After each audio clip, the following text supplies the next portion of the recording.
on vous a vu lors de votre première prise de parole à l'Assemblée nationale revendiquer ce qui vous revenait de droit, au fait du moins pour les populations banaines, la forêt. Qu'en est-il exactement? Je n'en sais absolument rien, mais quand je vous le dis, c'est avec beaucoup de déception. Il y a eu beaucoup d'amalgame sur ce dossier-là. Et je peux vous dire que je porte encore des stigmates de la façon avec laquelle le dossier a été géré. Je vais faire simple. Vous avez cette forêt-là effectivement luxuriante qui est convoitée de par tout le monde aujourd'hui, qui était en fait le berceau de nos ancêtres. Mes parents y sont nés, mes arrière-grands-parents y sont nés. En 1963, on a été déguerpis pour des raisons que vous connaissez, la guerre des indépendances, parce que très souvent la zone avait été étudiée comme étant base arrière des maquis. Vous avez retrouvé comme des déplacés internes. Voilà, on a été déplacés.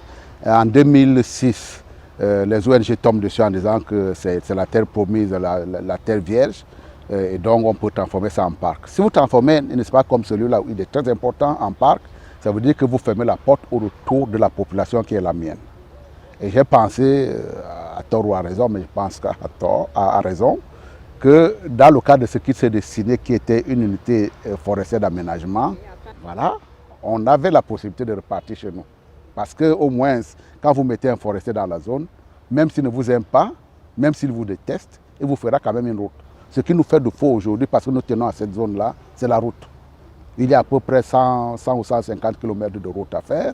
Vous ne pouvez pas demander au gouvernement aujourd'hui, les ressources étant limitées, d'aller faire une route là où il n'y a pas de Mais avant de revenir à cette affaire d'infrastructure, notamment sur le plan routier, est-ce que l'arrêté du Premier ministre transformant donc ce massif-là en unité forestière d'aménagement a mis fin aux divisions au sein de la communauté? Non, non, non, non, non. Mais également les points de vue divergents, il faut faire avec. C'est la vie publique qui est ainsi faite. Écoutez, dans le cas, on discute entre nous, hein. Voilà ce que j'ai dit aux gens.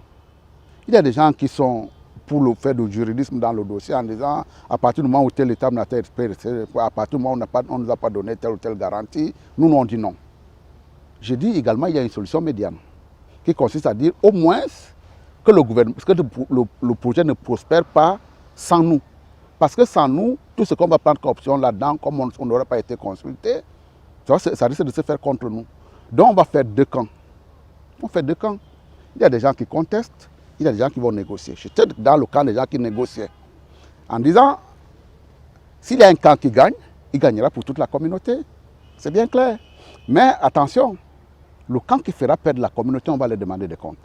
Je pense que ça, il peut vous assurer, effectivement, peut-être l'aide des comptes n'est pas encore arrivé, mais un jour on demandera des comptes. Parce que le fait que ce projet-là ait été stoppé, l'épée de Damoclès du parc revient sur nos têtes. C'est-à-dire que demain, là, on peut se réveiller, on dit la zone est un parc.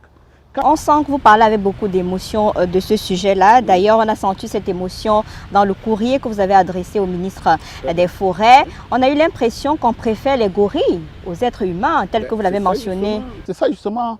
Et c'est ça que je disais à mes frères qui contestent la démarche d'aujourd'hui. Je leur dis, mais vous savez, y compris pour le parc en 2006, on était d'accord à ce qu'on puisse faire un parc à condition qu'on nous demande de repartir chez nous. On a dit qu'on préfère les gorilles. On a fait des suggestions. La première, c'était de dire effectivement, vous nous faites partir. On a dit non, non, c'est un parc. Deuxièmement, on leur a dit, vous mettez les gorilles dans des enclos. On a dit non, non, les gorilles sont très importants. On a dit, écoutez, si vous ne pouvez pas mettre dans les enclos nos chers gorilles, vous nous mettez, nous, les êtres humains, dans les enclos. Vous voyez jusqu'où on peut aller dans la négociation. On a dit niet.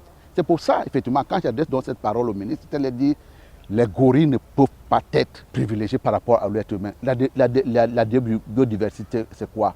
La biodiversité est au service de l'homme. C'est pas la gestion du développement durable. Mais justement. Ça a été un plaisir d'échanger avec vous pendant ces quelques minutes sur les antennes du Canada International et merci d'avoir accepté d'être l'invité de la semaine. On vous souhaite beaucoup de chance dans ce combat pour le bien-être des populations. Vous l'avez rappelé, vous n'êtes pas que le député d'une CAM, vous êtes le député de toute la nation. Mesdames, Messieurs, merci. C'était l'invité de la semaine. Rendez-vous la semaine prochaine avec un autre invité, certainement. Bonsoir.